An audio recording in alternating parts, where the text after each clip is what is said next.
Coming up on this episode of the MD and Chef Team Show. Coming up on this episode of the MD and Chef Team Show. If you got to fight the battle for the people, please do it. If you've got to fight the battle for your family, please do it. If you've got to fight the battle for your friends, please do it, because people do not know that there are blood tests and ways to reverse and even prevent Alzheimer's. Welcome to the show from the MD and Chef Team. I'm Dr. Isabel, medical doctor here at the MD and Chef Team. And who are you? And I'm Chef Michael, culinary nutrition expert. I'm the chef part of the team. And what are we going to talk about, babe? Now, I can say that because he's my husband. Yes. Well, then we'll be talking about marriage, relationships, parenting, intimacy. We'll talk about mindsets of success, overcoming depression, anxiety. I'll be getting into functional nutrition, recipes and tips from the kitchen. And we're going to both get into how to live a long, healthy, vibrant life. Yes, I love it. Our mission is to help you prevent and reverse disease and give you hope in the process. Oh yeah, we like to have fun too. So let's get on with the show. Hello, everybody. It's me, your Dr. Isabel, and welcome to the MD and Chef Team podcast. You just got me today. Michael's getting ready to do another podcast in just a little bit. And I thought, let me go talk to everybody about brain health and having their homocysteine levels checked. You know, as a medical doctor, I was never taught about the importance of a marker of brain health called homocysteine. And it wasn't until I was trained under Dr. Dale Bredesen, who is a worldwide expert in brain health, who wrote the book, The End of Alzheimer's, who taught me and many others about the importance of homocysteine and that it is a marker of brain inflammation. Inflammation, that's such a big word. Everybody's using the word inflammation. And I guess the biggest picture I encourage you to envision when you hear the word inflammation is the word fire. Inflammation of the brain. Your brain is on fire. And in general, all chronic disease, most chronic disease, 99.5% chronic disease is inflammation. The body is on fire, could be congestive heart failure, pulmonary disease, your kidneys. Those organs are not working well. And we say that it's inflamed and that inflammation needs to be put out. We need to figure out what is causing the inflammation. In regards to brain inflammation, we say the brain is on fire. So what is homocysteine? Well, homocysteine is an amino acid, and amino acids help build proteins. So proteins, like meat, is just a bunch of amino acids next to each other, holding hands and becoming the end product, which is a protein. And vitamin B12, B6, and folate break down the homocysteine to create other chemicals your body needs. And a high homocysteine level may mean that you have a vitamin deficiency. Because if that homocysteine level is elevated, that means that the vitamin B12, B6, and folate aren't around enough to help break it down. Does that make sense? You got to have those three vitamins in tip-top form to help break down homocysteine so that it can create the other chemicals that your body needs. And without treatment, elevated homocysteine, this is key, and a lot of medical professionals do not understand this. Elevated homocysteine levels increase your risk of dementia, heart disease, and stroke. And it's a marker for brain inflammation. And the goal is to have the level less than 7 micromoles. Okay? My very first patient who was referred to me by a neurologist to help reverse his cognitive decline because he had heard about Dr. Dale Bredesen and his protocol to end Alzheimer's, sent me this patient, this lovely patient, and his homocysteine level was 14. And the neurologist commented in his referral that it was normal. Well, it was only normal because the lab values in New Zealand said that the lab value claimed it to be normal. yet it wasn't optimal. So I stress that the homocysteine optimal level is less than or equal to 7. So even specialists and laboratories are not yet aware of this important marker. And another experience I had is when I had helped repair this gentleman's homocysteine level. I wanted it rechecked. And I remember we got the blood test sent and the lab refused to do the test because they said it wasn't important. We didn't need to do that blood test. It really didn't mean anything. Now things have changed, probably because I've been knocking on doors and explaining this stuff. But if you got to fight the battle for the people, please do it. If you've got to fight the battle for your family, please do it. If you've got to fight the battle for your friends, please do it, because people do not know that there are blood tests and ways to reverse and even prevent Alzheimer's. Okay? So I want to share that with you because that's so important. I never knew that there were blood tests to check for the possibility of a person having Alzheimer's. I never was taught that. However, Dr. Dale Bredesen and his research team over the last 30 years have come up with a way that we can do blood tests to check to reverse early Alzheimer's. And that program is called RECODE, which means reversing cognitive decline. And there's also another program called PRECODE, and that is preventing cognitive decline.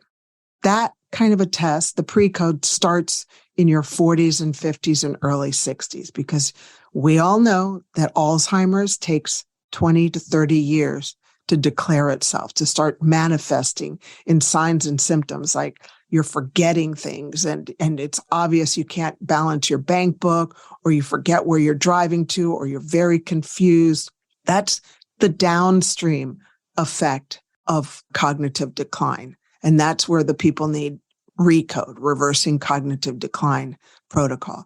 But upstream, which is where I always like to catch people and help them, prevent them from becoming downstream, the upstream event is when they're in their 40s and 50s or early 60s, and they want to get checked to make sure that they're on the right road to prevent cognitive decline. And that's the purpose of the PRECODE, preventing cognitive decline.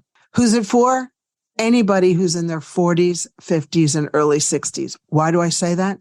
Because these are all facts that my colleagues have taught me and the research has shown, which still to this day blows my mind. 95% of Alzheimer's is lifestyle. 95% of Alzheimer's is lifestyle.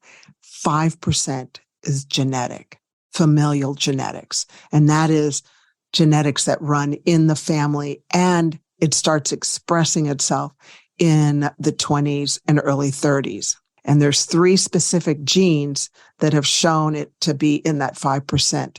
Presenilin 1 and 2, and I forgot what the third one is, but the point is 95% of Alzheimer's is lifestyle. So I encourage everybody to get a PRECODE and know how to prevent. It's a lot less expensive than doing the RECODE. As you know, prevention is a lot less money than trying to reverse a disease. So I want to give you some tools to help you get your homocysteine levels in normal range and optimal range, which is less than or equal to 7 micromoles. The first step is to decrease your homocysteine levels to 7 by making sure that you're on vitamin B6 active form. And that's the P5P, which is pyridoxal 5-phosphate.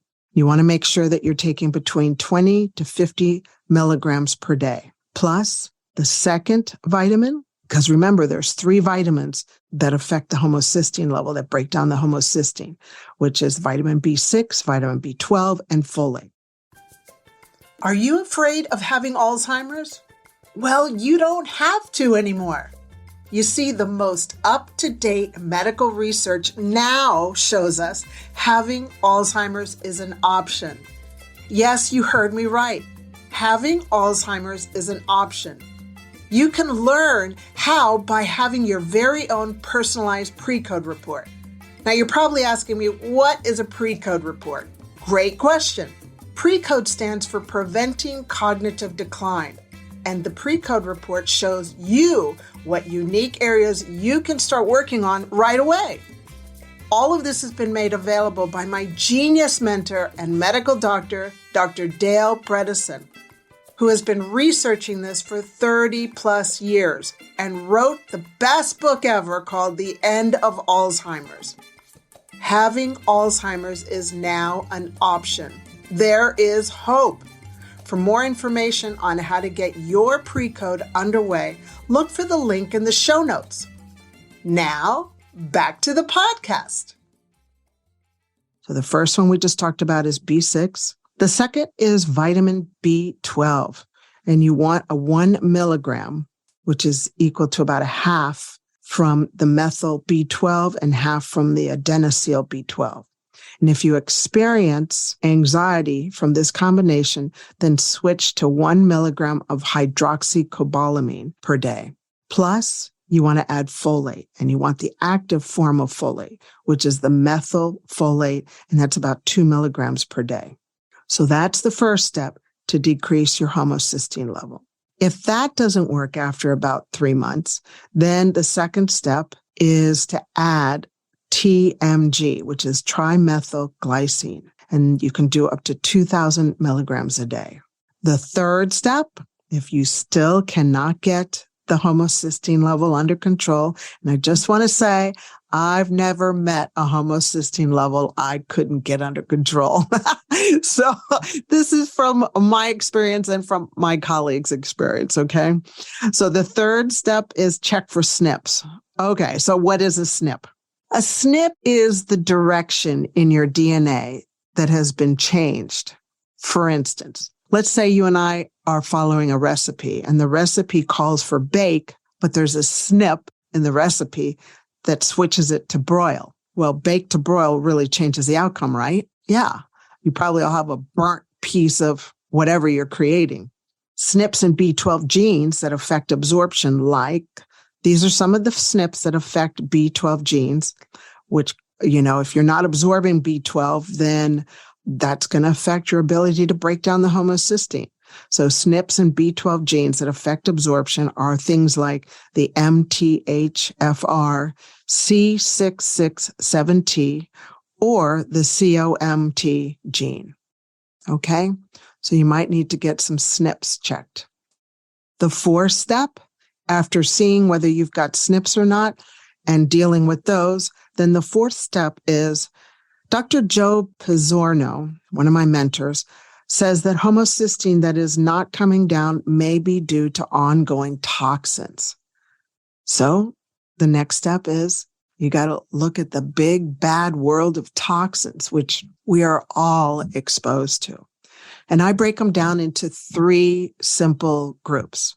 The first is metal, the second is chemicals, and the third is biotoxins. So the first one, metals. What kind of metals are we talking about? Well, there could be arsenic poisoning, mercury poisoning, lead, all sorts. Even a zinc to copper ratio that's greater than 1.1 can be a toxin, is seen as a toxin in your body. The second one is chemicals. So environmental chemicals, including glyphosate, Roundup.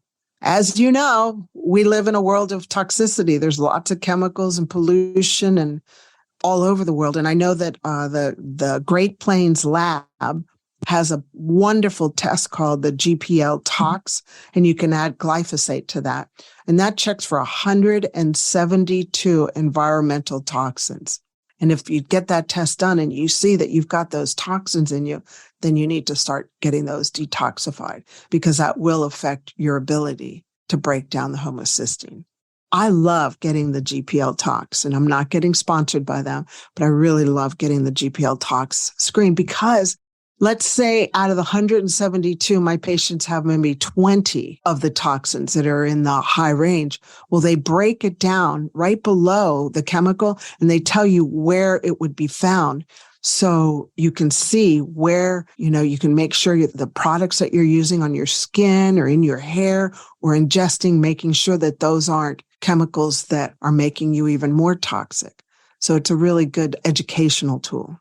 And the third big bad boy is biotoxins. Ah! Oh my gosh, this is a subspecialty that I am learning. And the world of biotoxins is ginormous. The first one that we will discuss is mycotoxins. What's a mycotoxin? It's a toxin, it's a poison created by mold. So as you know, mold is huge, and mold can account for a lot of cognitive decline, a lot of our brain health issues in all ages, from children to the elderly. And the more I learn about this, the more I just do not like mold. I mean, I knew that mold was around, but I did not know how bad it was and how detrimental it was to our body. And just a side note, of the people that my colleagues and I are working on with the RECODE to reverse cognitive decline, 80% of them have this contributor in their body, the toxin contributor, being metals, chemicals, and biotoxins. So this is a huge contributor to people's cognitive decline downstream when it comes to Alzheimer's. So why not get a pre-code preventing cognitive decline so you can learn this early and learn how to take care of this sooner rather than later? Because look, we're all going to pay for it now, or you're going to pay for it later. If you pay for it later, it's going to cost so much more and so much more anguish. The other biotoxin are viruses in the form of herpes simplex virus number 1 and 2, EBV, also known as mononucleosis, CMV, cytomegalovirus, and HHV-6A, that's a sinus virus that's a nasal colonization. And also oral health. There's a bacteria in your gums. If your gums are deeper than 3 millimeters, it can harbor one of the many. There's a lot other bacteria in your gums, but the one that stands out, that's the big bad meanie, is P. gingivalis.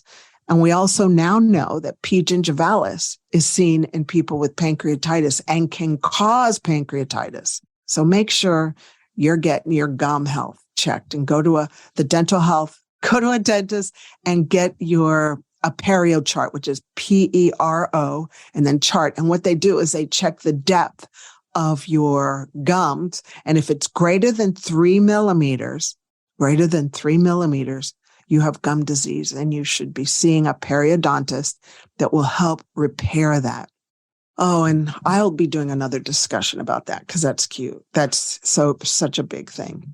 So the fourth step, Dr. Joe Pizzorno says, a homocysteine that is not coming down may be due to ongoing toxins such as metals, chemicals, and biotoxins. And the last biotoxin, whoops, I forgot. The last biotoxin is Lyme disease. Lyme is from the tick bite, and it's co-infections like Babesia, Bartonella, and others. Okay. So that is me talking to you about your brain health and lowering your homocysteine level. I encourage you to get your homocysteine levels checked. Okay.